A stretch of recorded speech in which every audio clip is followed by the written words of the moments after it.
they trying to move the red-breasted cabbage finches, the palm? red-cockaded woodpeckers, bluebirds, the great crested flycatchers. They've all had impacts to some extent, you know, because of the loss of pineland. The cabbage palms promote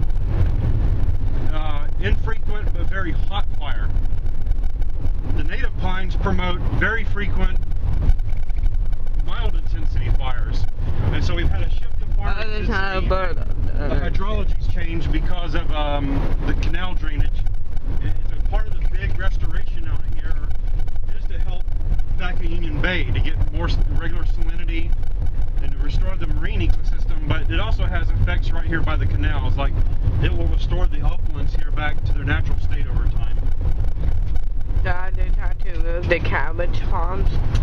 We're gonna, we definitely would like to have some harvesting of them, but I think until the housing slump recovers, where you have like, you know, 1,000 homes popping up at once and someone needs to put cabbage palms between each house to make it scenic, there's just not a market for people coming out here and buying, you know, that many cabbage palms all at once. So, you know, unfortunately, it's probably going to have to be Mother Nature sort of thinning them out over time for us. I'm actually lots of fishing and puppers around it. Those are exotic. I think so. And are they trying to remove those?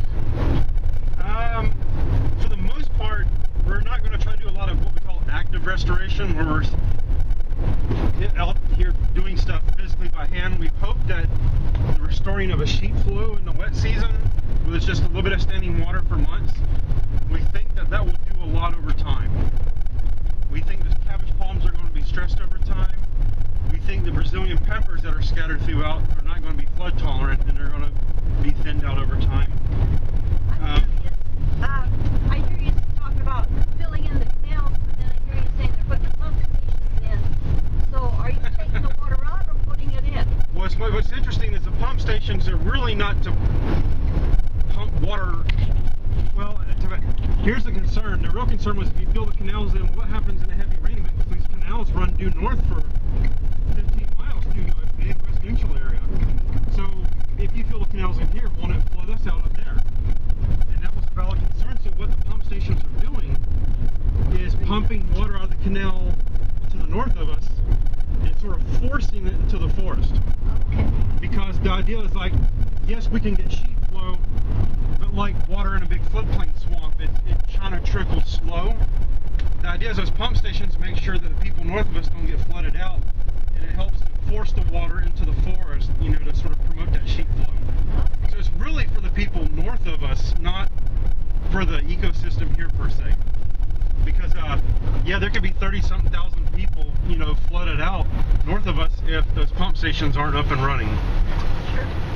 And so you can imagine with hurricanes and bad lightning that there's several contingency plans to make sure that these pump stations work. Describe what the spreader canal. Oh yeah, sorry, so we're filling in the canals that run north-south, and we've actually built canals that run east-west, but most canals look like this. You know, it's just a straight ditch like this, but our canals have a steep bank to the north, but a very shallow bank to the south. So that is, the water is turned 90 degrees, and then it can gently overflow that south bank.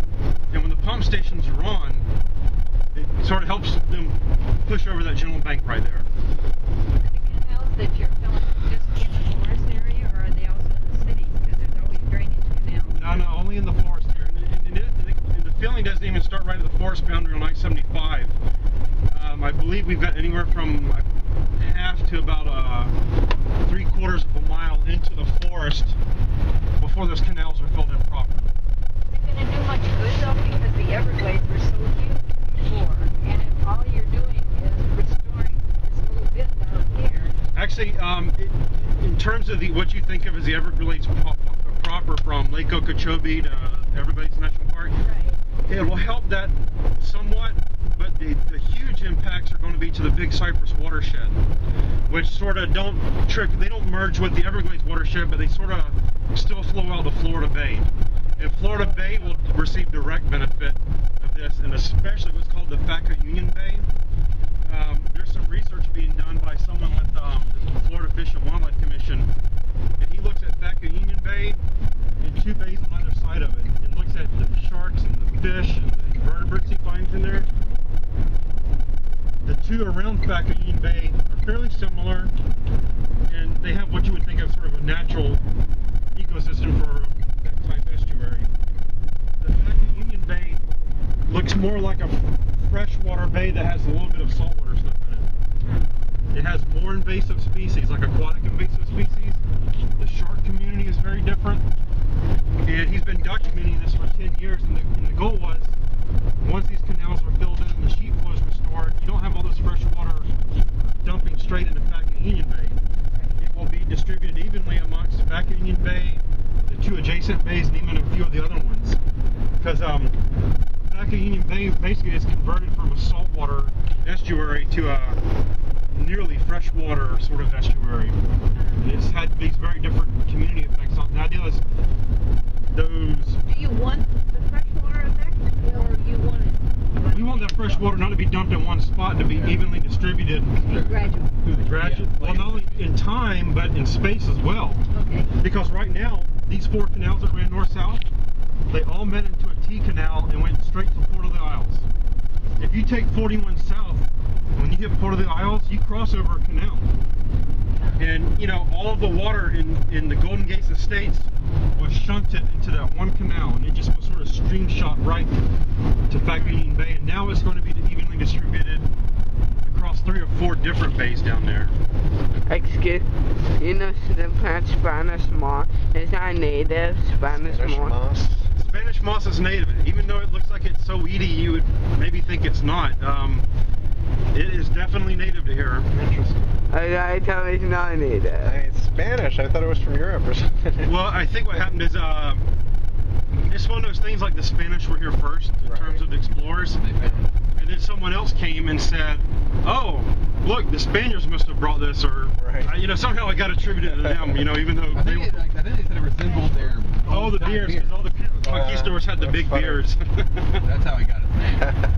We're finally here. Well, we got an answer on Spanish moss, bud. We'll make it.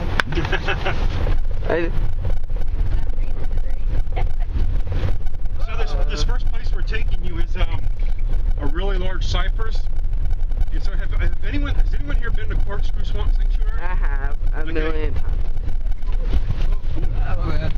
You've seen big cypress then, but for you two back there, you may not have ever seen a really large cypress. Back at Hatchie or whatever. Yeah. Yeah, Mikey. The thing is, I haven't actually been to Picayune myself, even though it's next door. But what I want to show you is oh my God. this area was logged fairly heavily for cypress. So this one cypress we're going to look at, it looks like it's the biggest of the bunch, but historically, it could have been a runt out here, really.